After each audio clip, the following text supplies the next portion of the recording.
For section 15 or lesson 15, we are going to be writing linear expressions. So our first problem says that the swimming pool was designed so that sections of the pool can be used for different activities. The dimensions are given in meters. Write 3 different expressions to represent the total area of the water surface of the pool. So just a little refresher, area, these are all rectangles or one big rectangle. Area of a rectangle is base times height, or sometimes people say length times width. So we have to find 3 different ways that we can figure out what the area of this pool is. So right off the bat, our whole length would be 25 plus 7 because we'd have to add both of those pieces together.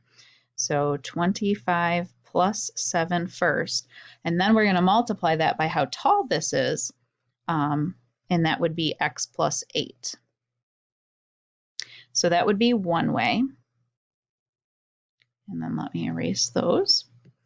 And then another way would be to divide it up into 2 different rectangles. So that is one rectangle, and then this is another rectangle.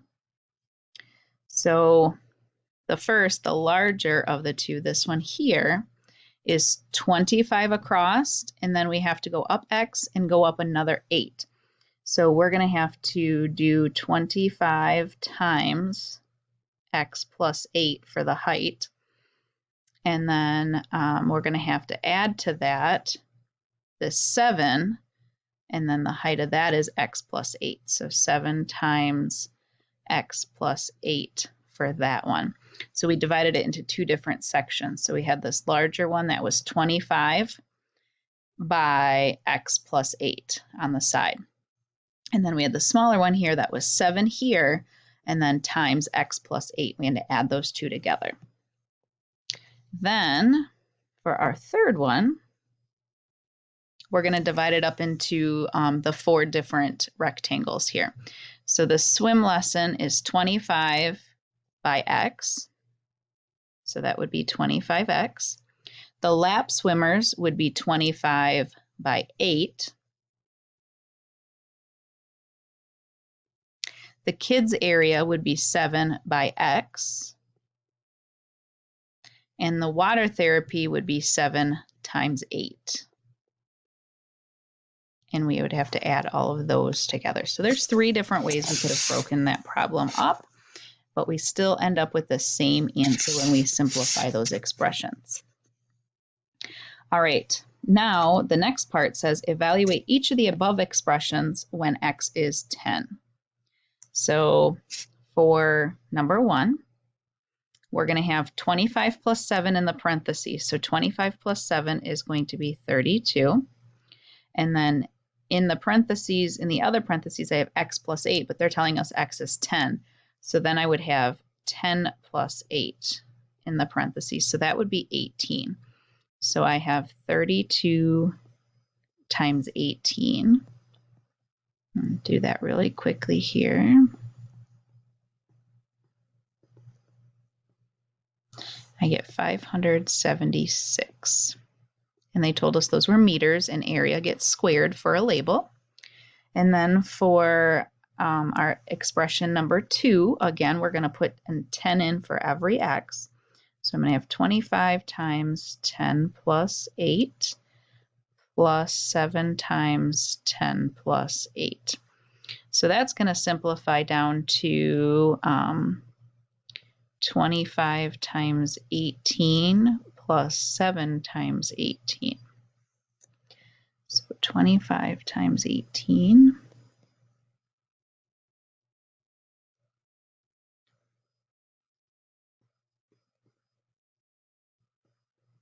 So that's 450. And then I have to do 7 times 18. That's 126. Oops, 126. And then I have to add those together. And I get 576 meters squared because it's area. And then for our third one, again, we're going to put a 10 wherever all the x's are. So we're going to have 25 times 10 plus 25 times 8 plus 7 times 10 plus 7 times 8. So we have to simplify all of those. 25 times 10 would be 250. 25 times 8 is 200. 7 times 10 is 70. And 7 times 8 is 56. So I have 250 plus 200. So that's 450 plus 70 plus 56. And 450 plus 70 would be 520 plus 56. And that would equal 576. And again, area gets squared, and they told us those are meters. So as you can see, all three answers come out to be the same. They just all started with a different looking problem, but we were finding the exact same thing all three ways. All right, a group of rectangular community gardens is being built on an empty city block. The length of each garden will be 90 feet, but the widths of the garden will vary. Let G stand for the width of the garden. Think about different ways to find the perimeter of each garden and then write an expression to represent each different way. I'm going to draw a picture here. They told us that the length is going to be 90 and the width is, it says G, let that G stand for the width. So if the top is 90, I know the bottom is 90. If the side is G, I know the other side is G. And we have to think about different ways to find the perimeter. Perimeter, so a review here, perimeter is when we add up all four sides. So I can do 90 plus G plus 90 plus G. And that would simplify to 180 because I'm putting the 90s together. And then I have to put G plus G, which would be 2G. So that's one way. And then the other way, we have two 90s, so I could do 2 times 90. And then we have two G's, so plus 2G. And if I simplified that out, I would have 180 plus 2G. So a couple different ways to look at it. Add all four sides up together or multiply each one by 2 since there's 2 of each. But they do simplify down to the same thing. All right, so try using what we just learned to solve these problems. So students in Jay's school plant vegetables in one of the rectangular gardens with the length of 90. I'm going to draw a picture. Length of 90 and width of 7.5 feet. Use each of the expressions above to find the garden's perimeter. Show that all three expressions produce the same measurement.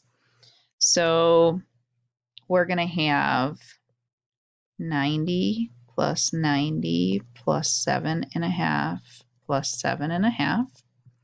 We're going to have 2 times 90 plus 2 times 7.5. And then I'm just going to, I know that 90 plus 90, so the top and the bottom would be 180. And then the side, 7.5 plus 7.5 would be 15.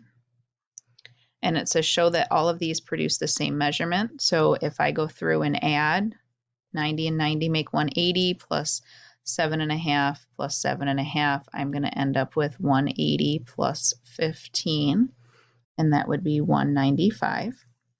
And then the second one, 2 times 90 would be 180, and 2 times 7.5 would be 15. And adding those together, I would get 195. And then for the last one, adding those two together, I would get 195. So that was question number 7. Question number 8 says, write the following expression in 2 different ways. So we have 1/2 times A plus B. So we have that way, and then we're going to distribute it. 1/2 times A would be 1/2 A, and then we have to multiply that 1/2 by that positive B. So that would be a positive 1/2 B. The other way that we could write that is instead of 1/2, we could write 0.5 A plus 0.5 B. So this was a way, This is away and this is away. All right, next question says that the original price of a backpack is $40.90. The sale price is 30% off. Write two different expressions to represent its sale price. So this is a review. We have done this numerous times. So if it's 30% off, that means we're taking 30% off. That means we're paying 70% because it was 100%. Now we're taking that 30 off. So one way would be $40.90 times 70% as a decimal would be 0.7. The other way would be $40.90 minus the $40.90 times our 30%. So we have to figure out what that 30% is first and then take it off of our $40.90. So those are two different expressions to find the sale price. We're going to try these questions. Oops. Number 14 says the price of the flash drive that regularly sells for $16 is increased by 15%. Write two different expressions. So increased means we're adding it on. So we're already paying 100% as the $16 and we got to add on 15%. So we're going to have to do 16 times 115%, which is 1.15. Or we can take that $16 and add on 15% of the 16. So figure out what 15% of 16 is and then add it to the 16. So that's two different ways to do number 14. And then number 15, the original price of a DVD is represented by the variable X. If the DVD is discounted 45%, write a subtraction expression and a multiplication expression to represent its sale price. So the price is X dollars and it's discounted. So we're taking off 45%. So if I take off 45% off of 100%, I'm left with 55%. So I have to do the price, which is X, times 55% as a decimal. And we write that with the variable at the end. So those two are the same. I prefer this way. The other way, the subtraction expression, would be to take the price, subtract off 45% of that price. So we have to find the 45%. So we multiply it by the price, and then we subtract that to get our sale price. So there's two different ways to do that.